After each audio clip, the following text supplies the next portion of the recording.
नमस्कार, प्यारा उत्तराखंड, आप सबका स्वागत है। आज साथ हैं देश के वरिष्ठ पत्रकार रोशन गौड़ जी, जो कई दशकों से देश की तमाम राजनीति को बहुत करीब से देखते हैं, संसद से लेकर सड़क की समीक्षा करते हैं। उत्तराखंड राज्य गठन आंदोलन के साक्षी रहे, सहभागी रहे, एक प्रकार से आंदोलनकारी भी रहे, कलम के वरिष्ठ सिपाही रहे। उन्होंने उत्तराखंड राज्य ही नहीं, पूरे देश के तमाम राजनीति को बहुत करीब से देखा है।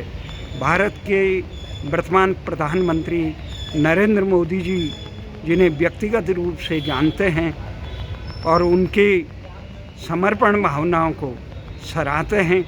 वर्तमान जो सांसद हैं अनिल बलूनी, उनके सहयोगी रहे, करीबी रहे, मित्र रहे और एक ही जनपद के निवासी हैं और लंबे समय से वो उत्तराखंड से लेकर देश की राजनीति पे अपने करीबी से देखते हैं। बेबाक टिप्पणी से, अपने लेखनी से दिशा देने की कोशिश करते हैं, परंतु उत्तराखंड के राजनेता सरकारों से वो किस प्रकार से आपको नमस्कार रोशन जी। बहुत बहुत नमस्कार। उत्तराखंड के जो 24 साल हो गए आज, तो उसमें अब 9 नवंबर को उत्तराखंड स्थापना दिवस आने वाला है। मुख्यमंत्री कह रहे हैं कि उत्तराखंड स्थापना दिवस पे हम समान नागरिक संहिता को लागू करेंगे। इसके बारे में आपको क्या कहना है कि उत्तराखंड राज्य बनने के बाद आज तक जो तमाम घटनाएं हुई, उससे जहां आम जनमानस निराश है, उसमें ये आशा की किरण बन पाएगा कि नहीं बन पाएगा? दरअसल उत्तराखंड आंदोलन के हम लोग, आप और हम और हमारे बहुत जैसे हमारे साथी हैं, वो सहभागी रहे। हम लोगों ने आंदोलन के लिए बहुत कष्ट भी खाए, लेकिन जो हम लोगों ने एक सपना देखा था कि उत्तराखंड एक सपनों का राज्य होगा, वो तो हुआ नहीं है। पिछले 24 सालों में हमने 8-9 मुख्यमंत्री ज़रूर बदल दिए हैं, और जो हम एक उम्मीद करते थे कि परमार साहब हमारे राज्य से भी निकले, जैसे हिमाचल से निकले थे, जो इस राज्य की नींव रख सके, वो हमें नहीं मिला। हमें बड़ी उम्मीद थी कि एनडी तिवारी जी इस काम को कर पाएंगे या भुवन चंद खंडूरी कर पाएंगे, पर उनके समय भी हमें निराशा ही लगी। उसका कारण शायद वहाँ की इंटरनल पॉलिटिक्स रही, और वो इंटरनल पॉलिटिक्स में उलझे रह गए। आज भी उत्तराखंड में आप देखिए कि आज स्थिति ऐसी आ गई है कि मैं इस बात को बड़े जिम्मेदारी से कह रहा हूँ कि आने वाला समय, अगले 10 साल में, 15 साल में उत्तराखंड से सारे पहाड़ी ऐसे ही भागेंगे जैसे जम्मू कश्मीर से कश्मीरी पंडित भागे हैं। जिस तरह से वहाँ बाहर के लोग ज़मीन खरीद रहे हैं, जिस तरह से उन्होंने सड़क के आसपास सारे कब्जे कर दिए हैं, होटल बन रहे हैं, तमाम वहाँ जो चीज़ें हो रही हैं, उससे ऐसा लगता है कि गाँव तो वहाँ खाली हो रहे हैं, क्योंकि पलायन लोग कर रहे हैं, रोज़गार नहीं है, शिक्षा नहीं है, स्वास्थ्य नहीं है, तो वो सिर्फ शहरों तक सीमित रह गए। अब हर आदमी देहरादून, हरिद्वार और उधम सिंह नगर या हल्द्वानी नहीं ठहर सकता है, तो फिर लोग नौकरी के चक्कर में दिल्ली आते हैं, लखनऊ जाते हैं, बम्बई जाते हैं। तो उत्तराखंड का जो मूल निवासी है, वो तो उसी स्थिति में है जो स्थिति में वो 24 साल पहले था। बल्कि लोग तो ये भी कहते हैं, अब कहने लगे हैं कि अच्छा था हम उत्तर प्रदेश के ही हिस्सा थे। तो इसमें एक बड़ी बहस है कि जो आंदोलन हुआ था, जिस मकसद के लिए किया था, क्या वो हमें राज्य मिला?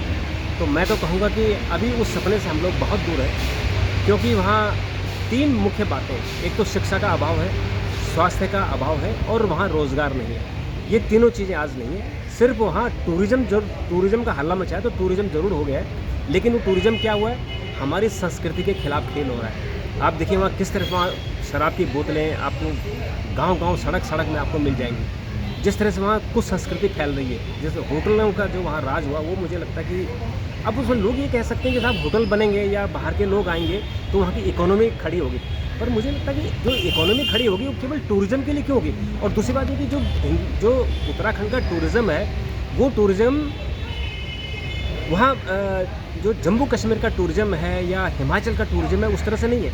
हिमाचल और जम्मू कि जो जीडीपी है उसमें टूरिज्म का बहुत बड़ा रोल है। उत्तराखंड का टूरिज्म बड़ा गजब है। एक तो जो वहाँ 4 धाम की यात्रा होती है, लोग जाते हैं 4 धाम यात्रा करके वापस आते हैं, अपने साथ खाना पीना लेकर जाते हैं। जितने भी हमारे उत्तराखंड के टूरिस्ट स्पॉट हैं उनमें लोग सिर्फ घूमने के लिए, एक रात सोने के लिए जाते हैं, हनीमून मनाने के लिए जाते हैं। वहाँ लोग वहाँ का कोई सामान नहीं खरीदते, इसलिए वो जीडीपी में उनका कोई कंट्रीब्यूशन नहीं है। इसलिए जो मैं कह रहा हूँ कि वहाँ जो टूरिज़्म है वो टूरिज़्म वहाँ की इकोनॉमी में कोई रोल अदा नहीं कर रहा है। हालांकि वहाँ राज्य सरकार प्रमोट कर रही है, वहाँ होम स्टे को प्रमोट कर रही है, पर मुझे लगता है कि वो इकोनॉमी में कंट्रीब्यूट नहीं कर रहा है, क्योंकि हमारे वहाँ लोकल प्रोडक्ट इस तरह से नहीं है कि वहाँ लोग खरीदें। अब ले दे के लोग कहते हैं कि साहब यहाँ की दालें खरीदो, क्योंकि इतनी दूर आदमी दाल खरीदने के लिए नहीं जाता है। हमने हिमाचल की तरह एक ऐसा प्रोडक्ट नहीं बनाया, जैसे हिमाचल के स्वेटर हैं, हिमाचल के गर्म कपड़े हैं, ऊनी कपड़े हैं, वो वहाँ की पहचान है। जो भी शिमला जाता है वो जरूर वहाँ से गर्म कपड़े कम से कम तो भी लेके आता है। उत्तराखंड से क्या लेके आता है? कुछ भी नहीं। वो वहाँ पत्थर फेंक के आता है, वहाँ गंदगी करके आता है, वहाँ बल्कि जो हमारी गंगा जी हैं, यमुना जी हैं, उनको गंदा करके आता है। तो ये बहुत सारे सवाल हैं जो हमारे मन में हैं, जो हम लोग सोचते हैं कि हमने इस राज्य को बना के हमारे हाथ क्या लगा। दूसरा सवाल जो आपने कहा कि यूसीसी को लेकर, समान नागरिक संहिता राज्य सरकार लागू करेगी, उससे क्या फ़ायदा होगा? उत्तराखंड में जो यूसीसी किसके लिए? हिंदुओं के लिए तो नहीं है, वो उन लोगों के लिए जैसे मुस्लिम धर्म के लिए कि 3 तलाक नहीं होगा, वो ऑलरेडी कानून बना के ख़त्म हो चुका है। उसमें जो पर्सनल लॉ है कि जो हिंदू मैरिज एक्ट है या जो मुस्लिम का जो अपना उनका मैरिज एक्ट होता है, या ईसाइयों का, सिखों का होता है, वो सारा एक हो जाएगा। तो उसमें हिंदू तो ऑलरेडी उस चीज़ को मान रहे हैं। मुसलमानों के लिए होगा कि आपको एक ही शादी करनी है, आपको जो आपके इनहेरिटेंट होते हैं, यानी आपकी जो संपत्ति का बंटवारा होगा उसमें महिलाओं की भूमिका होगी। तो कुल मिला के यूसीसी बेसिकली मुसलमानों के लिए, वो हिंदुओं का उसमें कोई फ़र्क नहीं पड़ने वाला, वो ऑलरेडी उसको हिंदुओं पर वो चीज़ें लागू होती हैं। उत्तराखंड को क्या फ़ायदा होगा? उत्तराखंड को सिर्फ इसमें जो मेरी समझ से जो बात है कि उसमें एक ही फ़ायदा हो सकता है कि जो इलीगल माइग्रेंट हैं, ये जो इलीगल लोग हैं, कि उनकी अगर पहचान हो सकेगी तो कम से कम जो वहाँ कब्ज़े हो रहे हैं वो शायद ना हो। जैसे वहाँ कई बार हमने सुना कि मज़ारें बनती हैं, रातों रात मज़ारें बन जाती हैं, फिर सुबह वहाँ कब्ज़े हो जाते हैं, इस तरह की बातें होती हैं। तो शायद उसमें कुछ अगर सुधार हो तो हो। अदरवाइज़ मुझे ऐसा लगता है कि यूसीसी जो ओवरऑल देश के लिए बीजेपी ने एक सपना देखा था कि हम पूरे देश में समान नागरिक संहिता लागू करेंगे, तो अब लागू करिए, लेकिन उसका बहुत ज़्यादा फ़ायदा नहीं होने वाला है, क्योंकि हिंदुओं पे तो वो पहले से ही लागू है।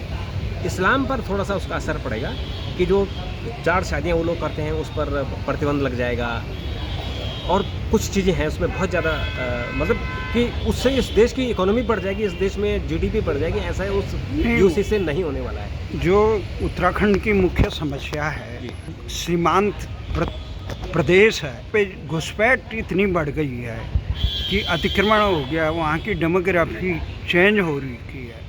तो उस पर जिस प्रकार से हल्द्वानी प्रकरण हुआ, देहरादून में 400-500 जो बस्तियाँ, अवैध बस्तियाँ बसी है, जिसको वहाँ की सरकार ने 2024 तक उन पर कार्रवाई न करने का आश्वासन दे रखा है।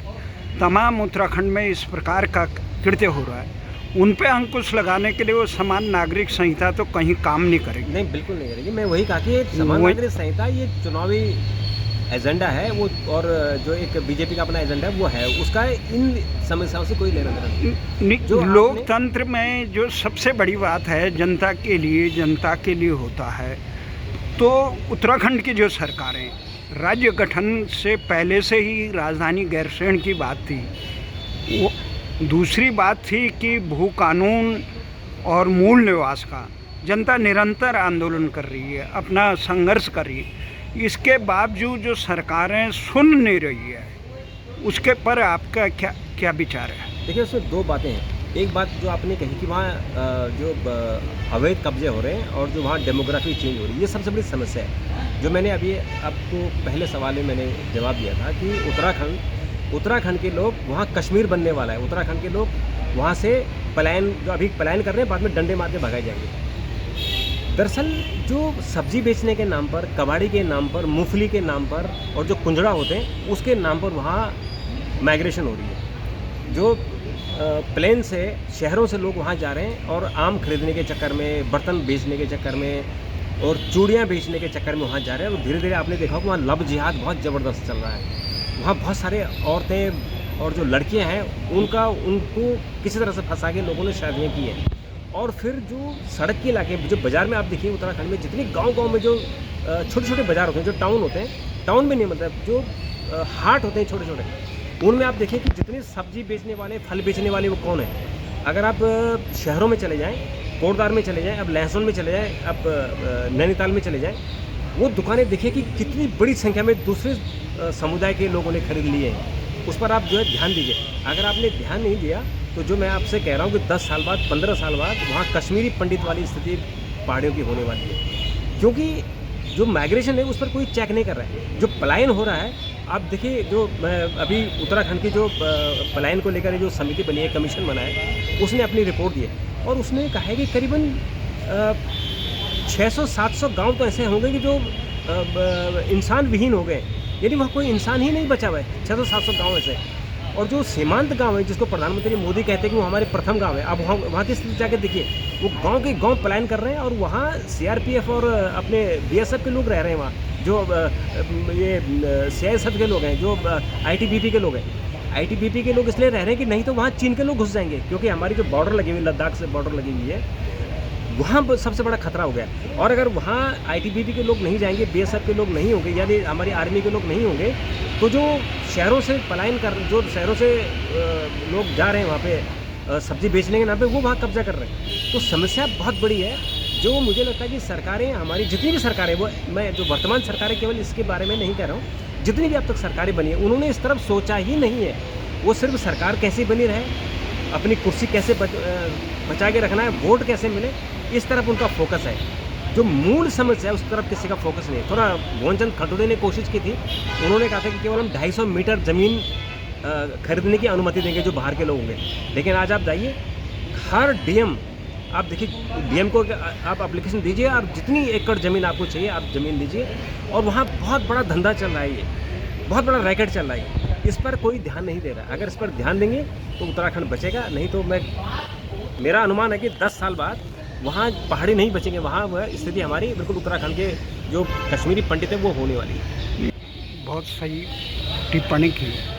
इसके पीछे मूल कारण ये है कि जो वहाँ पे भू कानून और मूल निवास का न बनाने के पीछे भारतीय जनता और कांग्रेस की मंशा रही, ये हिमाचल की तरह प्रदेश न बने जहाँ वो ज़मीनों का खरीद फरोश न कर सके, अपने लोगों को घुसा न सके, अवैध कब्जा न करा सके।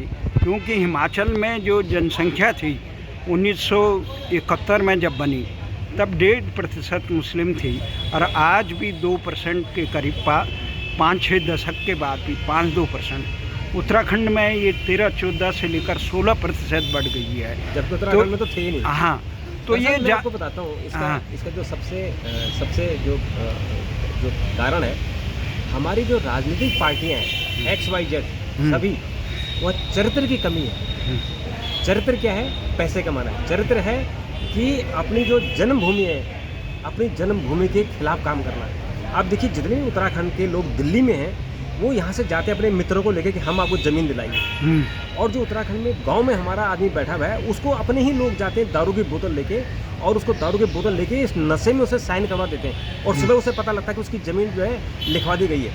सुबह रात को लिखाते हैं उस पर, उसको कहते हैं कि हम 1.5 करोड़ 1.5 लाख रुपए देंगे, और जब वो सुबह सोच के देखता है तो 1500 रुपये होते हैं, वो 1 जीरो से माइनस हो जाता है, वो 15,000 रुपये हो जाता है। इस तरह के केस हमने देखे, क्योंकि चरित्र की कमी है। लेकिन हिमाचल में ऐसा नहीं है। हिमाचल में कड़ा कानून है, वहाँ कोई भी सरकार आए, बीजेपी का आए, कांग्रेस के आए, XY आए, Z आए, वहाँ कोई फर्क नहीं पड़ता, क्योंकि उनका मूल विश्वास क्या है कि हमें हिमाचल की रक्षा करनी है। वो हमारे यहाँ हमारे राजनीतिक दलों में उसकी कमी है और हमारे लोगों में कमी है, और इसलिए हमारा जो उत्तराखंड है वो पिछड़ रहा है, और हमारा उत्तराखंड बिक रहा है, पिछड़ ही नहीं रहा है, बिक रहा है। गांव-गांव में मैं ऐसे भी, मैं जब भी गांव जाता हूँ तो मुझे एक नई किस्सा समझ आता है। मेरे गांव में 3 होटल बन रहे हैं। आपके गांव कहाँ? मेरे गांव लहसुन के पास से फरसुला है, मेरी पौड़ी जनपद में, और मेरे फरसुला गांव में होटल बन रहा है। और मैंने पूछा गांव वालों को, ये होटल यहाँ गांव में कैसे बन रहा है? बोला साहब वो लड़का गरीब था और पिताजी बीमार थे, तो उसने, वो होटल वाला आया था रात को, और उसने कुछ पैसे उसने एडवांस दे दिए, और अब वो होटल बना रहा है, और उसने जो पैसे जेब 15-20 हज़ार रुपये जो दिए होंगे वो खा के जो है छुट्टी हो गया। अब गांव में होटल बना, आप सोचिए, जो गांव में बाहर का आदमी आएगा वो गंद फैलाएगा, और गंद ही नहीं, मतलब हर तरह से गंद फैलाएगा, चारित्रिक गंद फैलाएगा, नैतिक गंद फैलाएगा, और जो वहाँ शराब की बोतलें फोड़ेगा वो अलग है। तो गांव में होटल नहीं बनना चाहिए था, लेकिन ऐसे पूरे उत्तराखंड में ऐसा हो रहा है। और वो जो नौकरी देगा किसको देगा? जो उत्तराखंड के लोगों को उन होटलों में नौकरी मिल रही है, उनको बर्तन मांजने की नौकरी मिल रही है, उनको वहाँ सफाई झाड़ू लगाने की नौकरी मिल रही है, वहाँ टॉयलेट साफ करने की नौकरी मिल रही है। जो खानसामा है, जो उनके जो टाई पहनने वाले लोग आ रहे हैं वो बाहर से आ रहे हैं, जो नीचे लेवल का यानी 4th ग्रेड में वो उत्तराखंड के लोगों को दे रहा है। बड़ी समस्या, एक समस्या नहीं है, इस पर उत्तराखंड के लोगों को सोचना चाहिए। जो रोज़गार है वो रोज़गार, क्वालिटी रोज़गार कैसा होगा, क्या ये रोज़गार है क्या? अब जितने भी हमारे यहाँ जो लोग हमारे लोकल बच्चे हैं वो पता क्या नौकरी करते हैं वहाँ, वो ट्रक चलाते हैं और वहाँ पानी भरते हैं, क्योंकि वहाँ पानी की सप्लाई नहीं है। तो उनको 8,000 रुपये तनख्वाह मिलती है। आप सोचिए 8,000 में कैसे कोई अपना परिवार चलाए। और ये पूरे उत्तराखंड में आप पूछिए कि उनकी तनख्वाह कितनी है। हर होटल में उत्तराखंड की व्यक्ति की तनख्वाह 8,000 से 9,000, 8,500 इसी रेंज में, किसी की 4,000 भी है। तो क्वालिटी, हम रोज़गार कहाँ दे रहे हैं? हम लोगों को रोज़गार उत्पन्न करने के लिए यानी रोज़गार सृजन के लिए मौका कहाँ दे रहे हैं? क्या हम किसी उद्योगपति को ला रहे हैं? अभी मैं देख रहा हूँ कि हमारे लहसुन में ही एक जो हयात रीजेंसी है, एक होटल बना रहा है।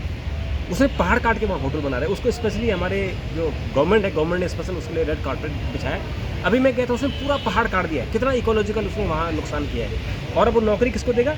सब बाहर के, दिल्ली के लोगों को नौकरी दे रहा है। उत्तराखंड के लोगों को सिर्फ वो चौकीदारी वहाँ करने के लिए बोलेगा, केवल तुम यहाँ चौकीदारी करो। तो इस तरह की समस्या है कि हम रोज़गार दे रहे हैं, किसको दे रहे हैं? हम क्वालिटी रोज़गार दे रहे हैं क्या? ये समस्या है, इस पर बहुत गंभीरता से विचार करने की ज़रूरत है। और जो उत्तराखंड के प्रबुद्ध लोग हैं, अगर इसमें आगे नहीं आएंगे तो 10 साल बाद आप कहीं नहीं दिखेंगे। आप दिल्ली में भी आप बर्तन मांजते हुए नजर आएंगे। नहीं, इसका समाधान क्या है? देखिए, समाधान है कि हमारे जो राजनीतिक लोग हैं उनको चरित्रवान होना पड़ेगा। उनको अपनी जन्मभूमि के लिए उनके अंदर पीड़ा होनी पड़ेगी। उनको दिल्ली वालों का स्वार्थ नहीं देखना पड़ेगा। जो हमारी प्रॉब्लम क्या है कि चाहे कांग्रेस की सरकार हो चाहे बीजेपी की हो, उनकी सरकारें दिल्ली से चलती है। अगर रीजनल पार्टी होती तो उसकी सरकार उत्तराखंड से चलती, लेकिन वो दिल्ली वाले उनसे डिमांड करते हैं कि अब हमें ऐसा कर दो, अब हमारा ये नाता आ रहा है उसको ज़मीन दिलाओ, अब हमारा ये उद्योगपति आ रहा है उसके लिए वहाँ ज़मीन एक्वायर कराओ। तो दिल्ली के लोगों के लिए वहाँ हो रहा है, चाहे कांग्रेस को चाहे बीजेपी को। जो लोग, जो अगर रीजनल पार्टी होती, मान लीजिए उत्तराखंड क्रांति दल या और भी कोई रीजनल पार्टी होती, तो शायद वो उत्तराखंड की पीड़ा होती है उनके मन में, और उत्तराखंड के भविष्य के लिए वो सोचते हैं कि आज हम कोई काम करेंगे तो 10 साल बाद उसका क्या रिजल्ट आएगा। अब देखिए, पिछले 24 साल की आपने चर्चा की हमारे राज्य को बने हुए, 24 साल में हमारे पास क्या एसेट है वहाँ, आप बनाइए। कोई उन्होंने ऐसा कोई कॉलेज वहाँ बनाया, कोई IIT बनाया, कोई क्या चीज़ बना उत्तराखंड में बनाया 24 साल में कि जिसको हम उंगलियों में गिन सकते हैं कि हमारी ये पहचान रही है, हमने पिछले 24 सालों में ये बनाया? ऐसा तो कुछ नहीं है। तो उसके लिए यही कि हमने कोशिश ही नहीं की, हमने चरित्र से हम लोगों ने सोचा ही नहीं कि हम इस राज्य का भला करना है। हमारी इतनी बड़ी वहाँ पॉपुलेशन है और वो पॉपुलेशन माइग्रेट कर रही है। आपकी जो पलायन आयोग है उसने रिपोर्ट दी है, पलायन आयोग की रिपोर्ट जो 2024 की, उसको आप पढ़िए, आपके रोंगटे खड़े हो जाते हैं कैसे गांव के गांव वहाँ खाली हो रहे हैं। और क्योंकि हम लोग तो गांव छोड़ चुके हैं, हमें भी 30-32 साल हो गए गांव छोड़े हुए, तो इसलिए हम भी कुछ नहीं कर सकते, क्योंकि हम तो इसलिए छोड़े ना कि हमारे लिए वहाँ रोज़गार मिला। रोज़गार होता तो हम भी नहीं छोड़ते, पर हम उत्तराखंड के लिए कुछ कंट्रीब्यूट करते, लेकिन हमारे पास नहीं था साधन, हम दिल्ली आ गए। ऐसे हमारे आज भी लोग दिल्ली आ रहे हैं वहाँ से छोड़ के। तो समस्या क्या है कि जो हमारा प्रबुद्ध वर्ग है उसे सोचना पड़ेगा, और चूँकि राजनीतिक लोग सरकार बनाते हैं उनको ज़्यादा सोचना पड़ेगा, उनको लंबी लकीर खींचनी पड़ेगी, नहीं तो फिर आप इंतज़ार कीजिए अगले 10 साल। ये उत्तराखंड क्रांति दल जैसी पार्टियां वहाँ क्यों उभर के सामने नहीं? देखिए, अगर वो सरकार में नहीं आती, उनका लालच था कि सत्ता का मोह, सत्ता में रहना है। जैसे उन्होंने सत्ता में स्वीकारी, उनकी भागीदारी हुई, चाहे बीजेपी आई चाहे कांग्रेस आई, वो सत्ता में रहे, और इसके कारण उन्होंने लोगों का विश्वास खो दिया और वो पार्टी समाप्त हो गई, ख़त्म हो गई है। अगर वो रीजनल पार्टी रहती और इन दोनों दलों से लड़ती, आज वहाँ उत्तराखंड क्रांति दल की सरकार होती है और उत्तराखंड के लोगों का उसमें विश्वास होता है। लेकिन वो सत्ता के लालच में आ गए और कभी बीजेपी के पीछे घूमने लगे, कभी कांग्रेस के पीछे घूमने लगे। आज भी उत्तराखंड में रीजनल पार्टी की ज़रूरत है, लेकिन कोई ऐसा नेता उभर कर सामने नहीं आ रहा है कि जो लोगों का नेतृत्व कर सके। ये मुजफ्फरनगर कांड के मुख्य खलनायक मुलायम सिंह को जिस प्रकार से भारतीय जनता पार्टी ने पद्म विभूषण दिया, और उसके बाद अंकिता भंडारी के जो हत्याकांड हुई, उसके माता पिता ने जिस भारतीय जनता पार्टी के वरिष्ठ नेता पर अंगुली उठाई, उन दोनों पे भारतीय जनता पार्टी मौन नहीं, इस पर क्या कहना है? देखिए, मुझे लगता है अंकिता भंडारी वाला केस जो है वो मिस हैंडल हुआ है। उसको कानूनी तरीके से एज पर लॉ जो हमारे कानून है उस कानून के हिसाब से चलनी चाहिए। उसका फेयर इंक्वायरी होनी चाहिए। अगर वहाँ पक्षपात हो रहा है तो कोर्ट को ऑर्डर करना चाहिए और फेयर इंक्वायरी कर सीबीआई से इंक्वायरी करानी चाहिए, क्योंकि ये क्रिमिनल केस है, इसमें पॉलिटिक्स को नहीं आने देना चाहिए।